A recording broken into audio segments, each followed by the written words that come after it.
அஸ்ஸலாமு அலைக்கும். எல்லாத்துக்கும் வணக்கம்.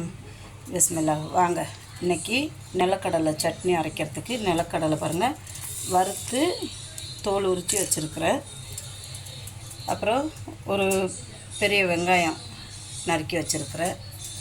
அப்புறம் கருவேப்பிலை, கொஞ்சம் இஞ்சி எடுத்து வச்சுருக்கேன், கொஞ்சம் வெள்ளைப்பூண்டு, ஒரு 4 வரமிளகாய், தேவைக்கேற்ற உப்பு, கொஞ்சம் பெருங்காயம், ஒரு அரை நெல்லிக்காய் அளவுக்கு புளி எடுத்து வச்சுருக்கிறேன். இந்த துவையலுக்கு இதெல்லாம் பச்சையாக வச்சு அரைச்சாதான் ருசியாக இருக்கும். வதக்கிட்டோமா நமக்கு ருசி இருக்காது. இப்போ வெளியில் எங்கேயாவது தூரமாக போகிறதா இருந்தால் வதக்கி அரைச்சோமா ஓகே. ஆனால் நம்ம வீட்டில் இருக்கிறப்போ இது பச்சையாக வச்சு அரைச்சிங்கன்னா ருசி சூப்பராக இருக்கும். இந்த பச்சை கருவேப்பிலையெல்லாம் உடம்புக்கு அவ்வளோ நல்லது, கொலஸ்ட்ராலுக்கு நல்லது, பிபி, கொலஸ்ட்ரால், சுகர்காரங்களுக்கு எல்லாத்துக்குமே.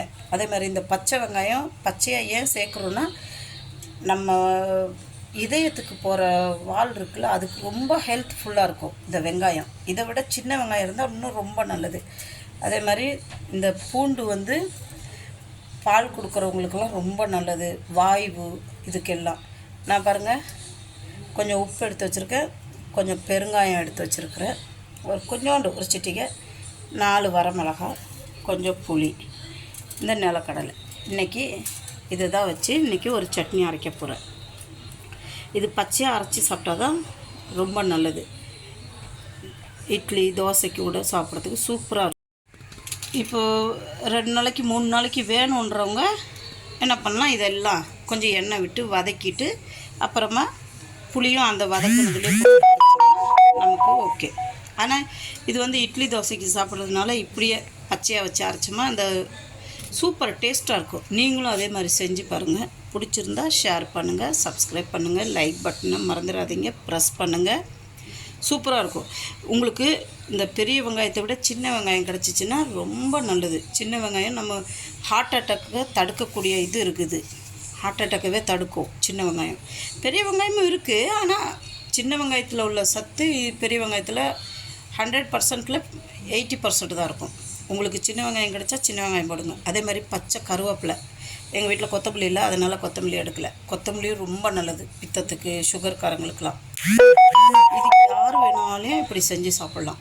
இப்போ நீங்கள் 2-3 நாளைக்கு வேணும்னா இது எல்லாமே கொஞ்சம் எண்ணெய் விட்டு வதக்கிட்டு இது கூட எள்ளு போட்டுக்கோங்க. எள்ளு போட்டுக்கின்னா சூப்பராக இருக்கும். நீங்களும் செஞ்சு சாப்பிட்டு பாருங்கள். பிடிச்சிருந்தா ஷேர் பண்ணுங்கள், சப்ஸ்கிரைப் பண்ணுங்கள், லைக் பட்டனை ப்ரெஸ் பண்ணுங்கள். மறந்துடாதீங்க மிக்சிங் சேனல்.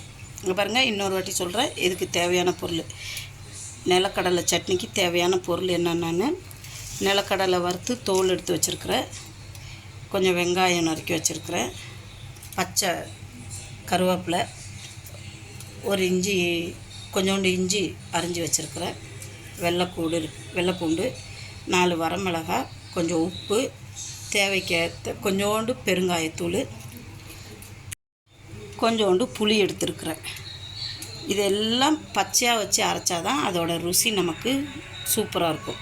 நீங்களும் இதே மாதிரி வீட்டில் செஞ்சு சாப்பிட்டு பாருங்கள், செம்ம டேஸ்ட்டாக இருக்கும். எங்களுக்கு பச்சையாக அரைச்சி சாப்பிட பிடிக்கும். அதே மாதிரி சில பேர்த்துக்கு அந்த வெங்காய வாசனை பிடிக்காதுன்றவங்க கொஞ்சம் வதக்கிக்கலாம். சரிங்களா? இன்ஷால்லா. இது வதக்கி அரைச்சிட்டிங்கன்னா 2 நாள் 3 நாள்னாலே ஒன்றுமே ஆகாது. நம்ம பச்சையாக அரைக்கிறப்போ 1 நாள் வச்சுக்கலாம். காலையில் அரைச்சோமா நைட்டுக்கு இவ்வளோ ஓகே. இல்லைன்னா இந்த வெங்காயம் நீத்து ஒரு மாதிரி தண்ணி, ஒரு மாதிரி சட்னி இப்படி இதை நீத்து போயிடும்னுவாங்க, அது மாதிரி ஆகிடும். நீங்களும் வீட்டில் இது மாதிரி செஞ்சு சாப்பிட்டு பாருங்கள். ரொம்ப ஹெல்த்தியானது. பாதாம் பிஸ்தாவை விட இதுக்கு தான் மதிப்பு அதிகம். இந்த நிலக்கடலையில் அவ்வளோ ஒரு சத்து இருக்குது. ஹார்ட் அட்டாக்லாம் தடுக்கக்கூடிய சக்தி இந்த நிலக்கடலைக்கு இருக்குது. பாதாம் நீங்கள் 10 பாதாமும் சரி, டெய்லி கொஞ்சம் நிலக்கடலை சாப்பிடுங்க. உங்களுக்கு ரொம்ப ரொம்ப ஹெல்த்ஃபுல்லாக இருக்கும். டெய்லி கொஞ்சம், ரொம்ப வேண்டாம். ஒரு 10 கடலை சாப்பிட்டு கொஞ்சம் தண்ணியை குடிங்க, சுடு தண்ணி. ஹார்ட் அட்டாக்கே வராது. பிஸ்மில்லா. பிடிச்சிருந்தா ஷேர் பண்ணுங்கள், சப்ஸ்கிரைப் பண்ணுங்கள், லைக் பட்டனை ப்ரெஸ் பண்ணுங்கள். Okay, thank you. பிடிச்சிருந்தா ஷேர் பண்ணிவிட்டு இதில் தப்பு ஏதாவது இருந்தால் நீங்கள் சுட்டி காட்டலாம், நாங்கள் அதை திருத்திக்கிறோம். இன்ஷா அல்லாஹ். அல்லாஹ் கேர் கரே.